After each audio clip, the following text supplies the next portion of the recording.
7 missing persons cases that will keep you up all night ****. How do 3 grown women just vanish from inside a locked house? No broken windows, no signs of a struggle, they're just gone. Their cars are still in the driveway. Their purses and keys are sitting right on the table. Even their little dog is waiting patiently inside. It sounds like the start of a horror movie, but on June 7, 1992, this became a terrifying reality in Springfield, Missouri. This baffling locked room mystery is just the first of 7 of the most disturbing and unsolved missing persons cases that haunt investigators and families to this day, cases that just might keep you up all night. Did you know that a person is reported missing every 90 seconds? While thankfully many are found, some just vanish, leaving behind this giant vacuum of unanswered questions. Their stories become cautionary tales, whispered in hushed tones, their faces etched into our minds.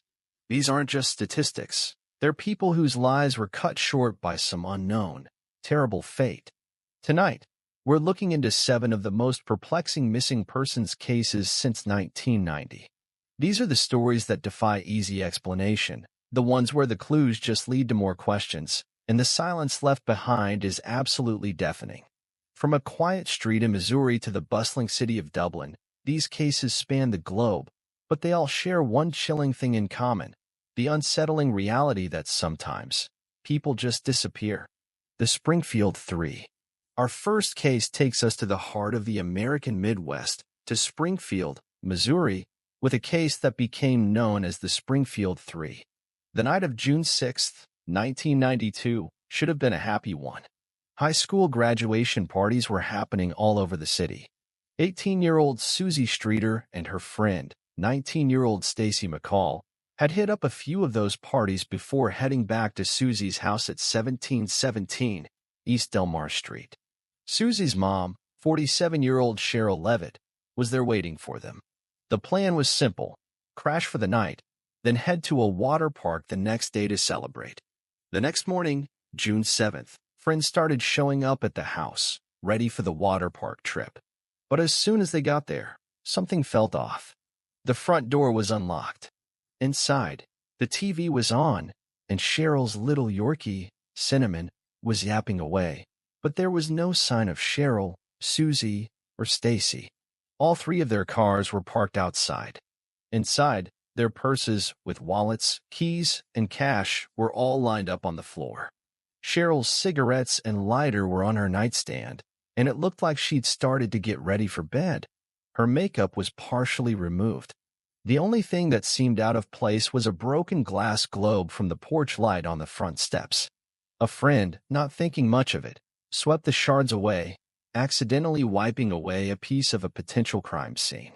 As more friends and family arrived, they did the same, entering the home, tidying up, and handling things, further contaminating any evidence that might have been there.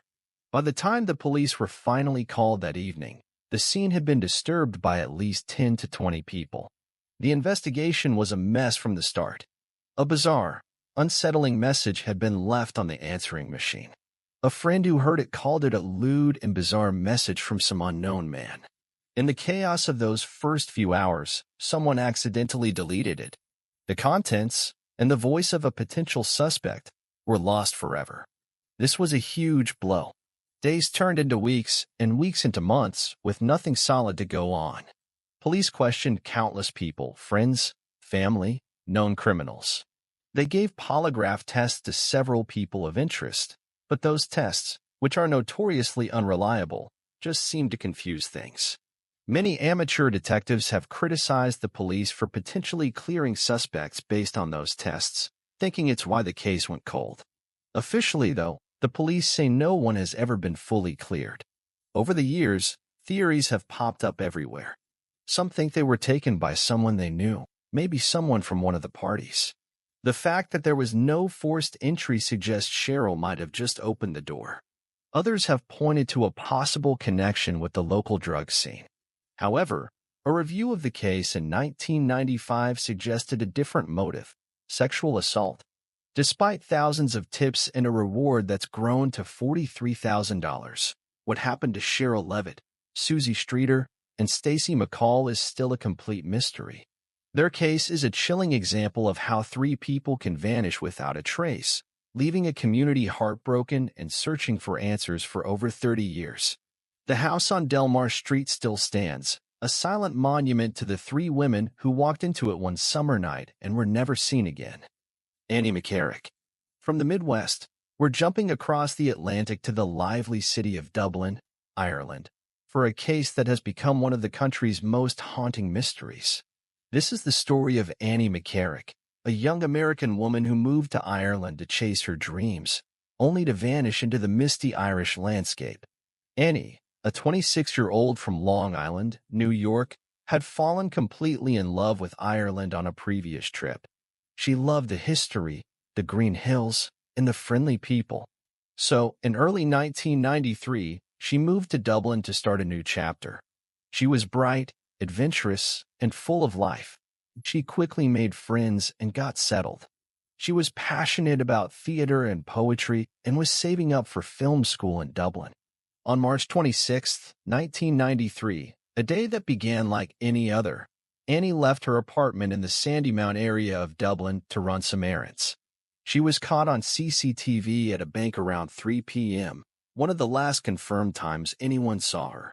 Her friends were supposed to meet her that night for a dinner party to celebrate her mom's upcoming visit from the States, but Annie never made it. When she didn't answer her phone the next day, her friends knew something was wrong and called the police. When investigators went into Annie's apartment, they found her recently purchased groceries just sitting on the kitchen table. All her personal belongings were there. There was no sign of a struggle, nothing that looked out of place. It was like she had just stepped out for a second and never came back. The investigation was a puzzle from the get-go. There were a few unconfirmed sightings of Annie after she left the bank. Some people said they saw her on a bus heading towards the village of Enniskerry. Another sighting put her at a famous pub called Johnny Fox's, but the staff couldn't say for sure if she'd been there. These sightings have since been discounted by police. What makes Annie's case even more disturbing is its possible link to other disappearances in the same area during the 1990s. This cluster of cases, involving at least 5 other women who vanished in the province of Leinster, has been called Ireland's Vanishing Triangle. The women were all around the same age and disappeared under mysterious circumstances, which has led many to believe a serial killer was operating in the area. But even with all the investigations, no solid evidence has ever linked the cases. Recently, the case, which was upgraded to a murder investigation in 2023, has seen new movement. In June of 2025, a man in his 60s was arrested on suspicion of her murder.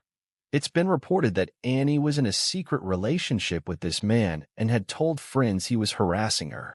Just before she disappeared, she had decided to end the relationship. The man was released without charge, and the investigation is ongoing. Acting on a tip, police have also been conducting a major excavation at a home in Dublin formerly linked to the suspect, even bringing in a cadaver dog, hoping to find Annie's remains or any other evidence.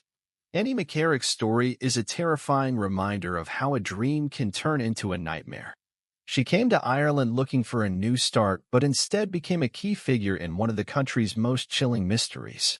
Her disappearance, and the others in the Vanishing Triangle, has left a dark stain on the Irish landscape, a constant reminder of the young women who seemed to just walk into the mist and were never seen again.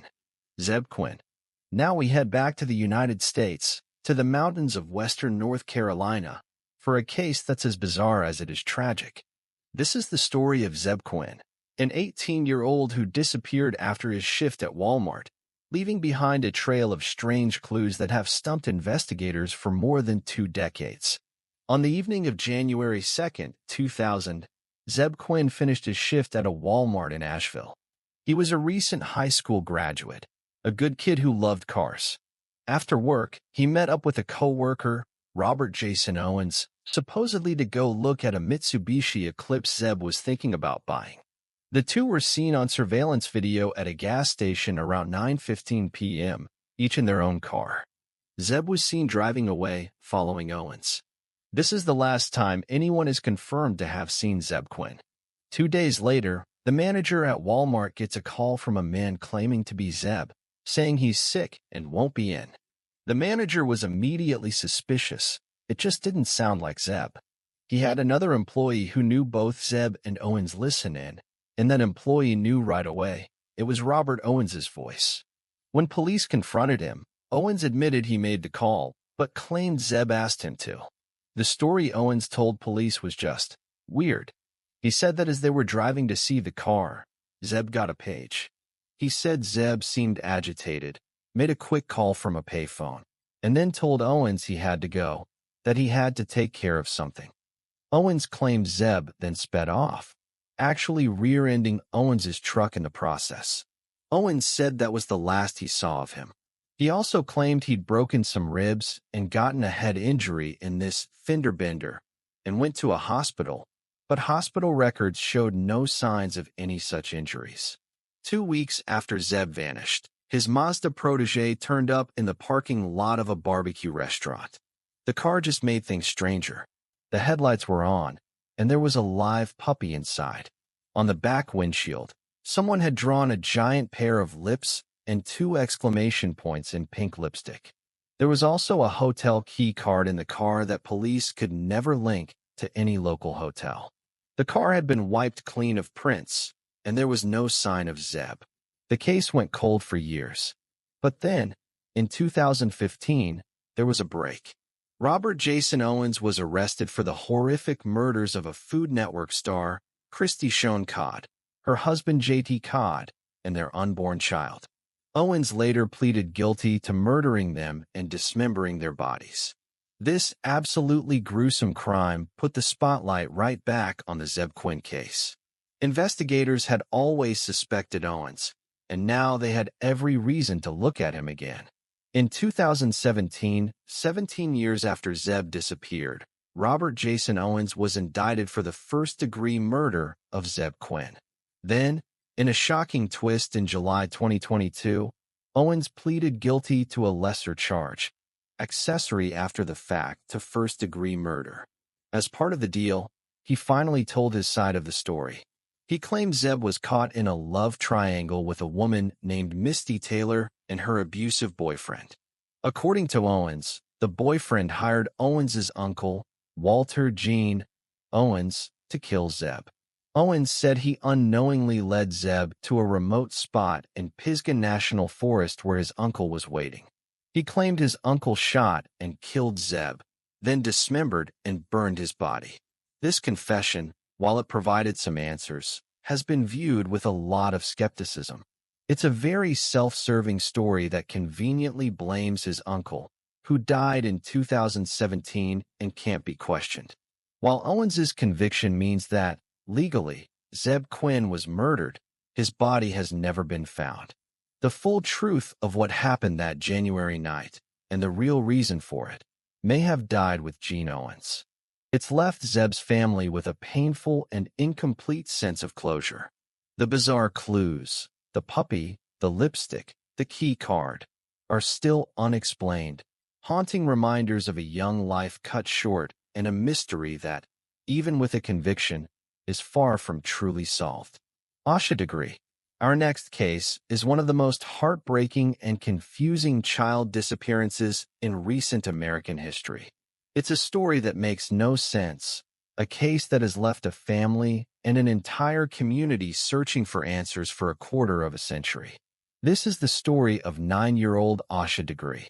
In the very early hours of February 14, 2000, Valentine's Day, Asha Degree, a shy and cautious little girl, packed her book bag with a few of her things, including a new Kids on the Block t-shirt and a Dr. Seuss book. For reasons we still don't understand, she then crept out of her family's home in Shelby, North Carolina, and walked out into the middle of a raging storm. Between 3:30 and 4:15 a.m., several drivers saw a small girl walking along Highway 18. It was pouring rain and the wind was howling. It was such a strange and unsettling sight. One driver was so concerned that he circled back to check on her. But as his car got closer, the little girl, who everyone believes was Asha, ran off the side of the road and into the dark, thick woods.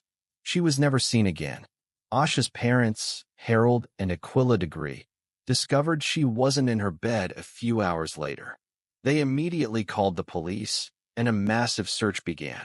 But despite the efforts of law enforcement and hundreds of volunteers, they found no trace of Asha. At first, the theory was that Asha had run away, but that never really made sense to her family or the police. Asha was a happy kid, a good student, and by all accounts, terrified of the dark. It seemed completely out of character for her to leave her home, especially in a bad storm. There was just no obvious reason for her to run away. Over time, investigators started to believe that Asha was abducted after she left her house. The case grew colder every year, but the search for Asha never stopped. Then, in August 2001, a year and a half after she vanished, her book bag was found buried at a construction site along Highway 18, about 26 miles north of her home. The bag was double-wrapped in black plastic trash bags. The discovery was a huge break, but it also created more questions. Why was it buried there? And where was Asha? The case has heated up in recent years. In September 2024, investigators announced a major break after executing search warrants on property belonging to a local family, the Deadmans. Search warrants revealed that investigators believe Asha was the victim of homicide, and her body was concealed. A green car matching the description of a vehicle of interest was seized, and DNA evidence has become central. A hair found on a shirt in Asha's book bag was reportedly a match to one of the Deadman daughters. Perhaps the most shocking development came in early 2025, when court documents revealed a witness had come forward. He claimed that back in the mid-2000s, he was at a party where one of the Deadman daughters, Lizzie, was drunk and crying and was overheard saying, "I killed Asha Degree." Her sister allegedly told her to shut the fuck up. The witness passed a polygraph test, and investigators find his story credible. Despite these incredible breaks, no arrests have been made, and Asha Degree is still missing. Her family still holds an annual walk to keep her case in the public eye, their hope for answers never fading. The case of Asha Degree is a chilling story about the vulnerability of children and the unending pain of a family left to wonder what happened to their little girl, who walked out into a storm on Valentine's Day and disappeared from the face of the earth. Ilenia Carisi. Our next case takes us from the country roads of North Carolina to the vibrant, mysterious streets of New Orleans. This is the story of Ilenia Carisi, the daughter of Italian celebrities, a young woman who had the world at her feet and vanished while on a journey to find herself. Ilenia Carisi was born into fame and fortune. Her parents, Albanu and Romina Power, were a massive musical duo in Italy, often called the Sonny and Cher of Italy. Ilenia was beautiful, smart, and adventurous. After studying literature at King's College in London, she decided to take a break and travel the world with just a backpack and her journal. In December 1993, she ended up in New Orleans, a city famous for its music, its history, and its dark, mysterious vibe. She dove into the city's bohemian scene, hanging out with street musicians and artists in the French Quarter. It was there she met a 54-year-old street musician named Alexander Masekela. The two checked into the Loudale Hotel together, though he later claimed they slept in separate beds and that she saw him as a guru. Ilenia's family last heard from her on New Year's Eve, 1993. On January 6, 1994, she was seen in the French Quarter, not far from her hotel. Then, she was gone. Her parents, back in Italy, got worried when they couldn't reach her and reported her missing on January 18th. When police checked her hotel room, they found all of her stuff, her backpack, passport, camera, and journals. There was no sign of a struggle, nothing to suggest foul play. Alexander Masekela was questioned by police, especially after he tried to use Ilenia's traveler's checks to pay for the hotel room after she was gone. He was arrested on an unrelated charge but was eventually released for lack of evidence and was never charged in connection with Ilenia's case. The investigation turned up a chilling and controversial clue. A security guard at the Aquarium of the Americas reported seeing a woman who looked like Ilenia on the night of January 6th. He said she was standing by the Mississippi River and said the strange words, "I belong to the water," before jumping in. The guard said he saw her swim about 100 yards before she started to struggle and went under. The Coast Guard searched the river extensively, but no body was ever found. This theory, that Eilenia took her own life by jumping into the Mississippi, has deeply divided her family. Her father, Albanu, has come to believe this is what happened. In 2014, he had her declared legally dead, a painful step to find some kind of closure. But her mother, Romina Power, has never accepted it. She has always believed that Eilenia is still alive somewhere, maybe being held against her will or living a new life with a new identity. She's made countless trips back to the U.S. over the years, following up on reported sightings and never giving up the search for her daughter. The case of Eilenia Carisi is a story of a young woman's search for freedom that ended in a complete mystery. Did she, in a moment of despair or delusion, give herself to the dark waters of the Mississippi? Did she fall victim to a predator in the shadows of the French Quarter? Or, as her mother so desperately hopes, did she simply walk away from her old life to start a new one, leaving behind a trail of unanswered questions and a family forever torn by grief? Morgan Nick. We now go to a small town in Arkansas for a case that is every parent's worst nightmare, a story that shows just how terrifyingly fast a child can be snatched away. This is the tragic disappearance of 6-year-old Morgan Nick. On a warm summer evening, June 9, 1995, Colleen Nick took her 2 kids, 6-year-old Morgan and her 9-year-old son, to a Little League baseball game in Alma, Arkansas. It was a perfect small-town night, with cheering crowds and the smell of fresh-cut grass. As the game was ending, Morgan asked her mom if she could go catch fireflies with her friends. Colleen said yes, watching her daughter, with her bright blonde hair and big smile, run off to play near their car in the parking lot. A few minutes later, Colleen looked over to check on the kids, but Morgan wasn't there. Her friends said they last saw her taking sand out of her shoes near her mom's car. Panic set in, and a frantic search started. But as the minutes stretched into hours, it became terrifyingly clear that Morgan wasn't just lost. She had been taken. Witnesses reported seeing a creepy-looking man watching Morgan and her friends play. He was described as a white male, standing near a red pickup truck with a white camper shell. It's believed this man approached the children, and then, in just a few seconds when her friends weren't looking, he abducted Morgan and drove off. Morgan Nick's disappearance sent a shockwave through the small town of Alma and launched one of the biggest missing child investigations in Arkansas history. Her face was everywhere, on posters and in news reports all over the country. Her mother, Colleen, became a powerful advocate for her daughter and for all missing children, starting the Morgan Nick Foundation in 1996 to help families going through similar nightmares. For almost 3 decades, the case was cold. Thousands of leads went nowhere. Then, in October 2024, a massive breakthrough was announced. Investigators revealed they had identified a prime suspect, a man named Billy Jack Lynx. Lynx, who died in prison in 2000, had a history of attempting to abduct children. In August 1995, just 2 months after Morgan vanished, he was arrested for trying to lure another young girl into his red pickup truck, a truck that matched the description of the one seen at the ballpark. The key to this breakthrough was modern DNA technology. In 2020, investigators tracked down Lynx's old truck. With help from the FBI, they carefully collected evidence from inside it. In 2024, using advanced DNA analysis, a lab in Texas tested a single hair found in that truck. The DNA from that hair was a familial match to Colleen Nick. Since no one in the Nick family knew Lynx or had ever been near his truck, the conclusion was chilling and obvious: the hair belonged to Morgan. This discovery, while a huge step forward, was a devastating blow to her family's hope of ever finding her alive. It confirmed their worst fear: Morgan had been in the truck of a known predator. But it still didn't answer the most important question: where is Morgan? With Lynx dead, the full story of what happened to Morgan Nick may never be known.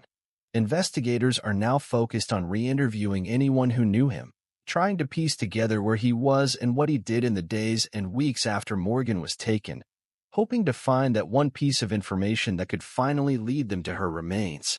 The case of Morgan Nick is a harrowing reminder of the evil that can hide in the most ordinary places, and of a mother's unending love and her 30-year fight for justice for her little girl who just went to catch fireflies and never came home. Trevor Deely. For our final case, we're back in Dublin, Ireland, for a mystery that began on a cold, wet December night. This is the story of Trevor Deely, a young man who vanished after his office Christmas party, his last known movements captured by the grainy, silent eye of a CCTV camera. On the night of December 7, 2000, 22-year-old Trevor Deely was out with his co-workers from Bank of Ireland for their annual Christmas party. After a night out, he left a nightclub in the early hours of December 8th. It was a miserable night, raining hard with strong winds. Trevor, who worked in the IT department, decided to walk back to his office on Wilton Terrace to grab an umbrella before heading home to his apartment in Ballsbridge. At 3:34 a.m., CCTV footage from outside his office caught something that would become a key clue. As Trevor walked up to the gate, a man dressed in black, who had apparently been waiting there for about 30 minutes, stepped out of the shadows and spoke to him. The conversation seemed short and casual. Trevor then went into his office, had some tea, and checked his emails. He left his office a little while later, umbrella in hand, and started walking home. At 4:14 a.m., he was caught on another CCTV camera, this time at a bank on Baggot Street Bridge. The footage shows him walking alone, holding his umbrella against the rain. This is the last confirmed sighting of Trevor Deely. For years, it was believed that about 30 seconds after Trevor passed that bank, the same man in black from his office was seen following him. That shadowy figure was the main focus of the investigation. But, in a surprise twist in late 2023, it was announced that thanks to new, enhanced CCTV technology, investigators were able to identify the man walking behind Trevor. He had actually come forward and given a statement to the police way back at the beginning of the investigation and has now been ruled out as having anything to do with it. It was also confirmed he was not the same man who had talked to Trevor outside his office. This news, while it cleared up one part of the puzzle, essentially sent the investigation back to square one. So what happened to Trevor Deely? Theories range from a tragic accident to something much more sinister. Could he have fallen into the nearby Grand Canal, his body swept away by the storm? Or did he meet with foul play at the hands of the still unidentified man in black who was waiting for him? The fact that this man waited for 30 minutes suggests his meeting with Trevor wasn't just a random encounter. But what was their connection? And what did they talk about? Trevor's disappearance has led to numerous appeals and massive searches. In 2017, police, acting on a tip, dug up a 3-acre site in a Dublin suburb, but they found nothing. His family has had to endure years of speculation, including baseless rumors that his disappearance was tied to organized crime. The case of Trevor Deely is a frightening example of how someone can just be swallowed by the night. One minute he was a young man walking home from a party, and the next he was gone, his final moments captured in the ghostly, silent images of a security camera. For his family, the pain of not knowing is a constant weight. As his brother Mark has said, they have to be open to anything. In their minds, he is just as likely to walk through the door tomorrow as he is to be found dead. His disappearance remains one of Ireland's most haunting unsolved mysteries, the story of a young man who walked out into a storm and never came home. These 7 cases are so much more than stories. They are real-life tragedies with families who are still waiting for answers. What do you think happened in these cases? Do you have a theory about the Springfield 3? Or what the weird clues in Zeb Quinn's case could possibly mean? Share your thoughts and theories in the comments below. And if you find these stories as compelling and important as we do, please consider subscribing and hitting that notification bell for more deep dives into unsolved mysteries. Your engagement helps keep these stories from being forgotten, and you never know, A new perspective could be the one that helps finally shed some light on one of these cold cases. From a locked house in Missouri to the rain-swept streets of Dublin, the stories of the Springfield Three, Annie McCarrick, Zeb Quinn, Asha Degree, Eilenia Carisi, Morgan Nick, and Trevor Deely are some of the most baffling and heartbreaking mysteries of our time. They are a tough reminder that the world can be a dangerous, unpredictable place, and that sometimes there just aren't any easy answers. What really connects these cases, besides being unsolved, is the deep and lasting impact they have on the families and communities left behind. The not knowing is its own special kind of torture, a wound that can never really heal. But in the face of all that uncertainty, we see incredible strength. We see it in Colleen Nick's tireless fight for missing children, in the Degree family's annual walk for their daughter, and in the unwavering hope of Romina Power that her daughter will one day come home. These cases also show how important advances in forensic technology and public awareness are. Cases that were cold for decades are now seeing new life because of DNA analysis and the renewed attention from documentaries, podcasts, and online communities. As long as we keep telling their stories, as long as we keep their faces and names out there, there's always a chance, no matter how small, that a new lead will pop up, a long-held secret will come out, and a family will finally get the closure they so desperately deserve. These people aren't just case numbers. They are sons, daughters, mothers, and friends. And they should never be forgotten. Thank you for watching.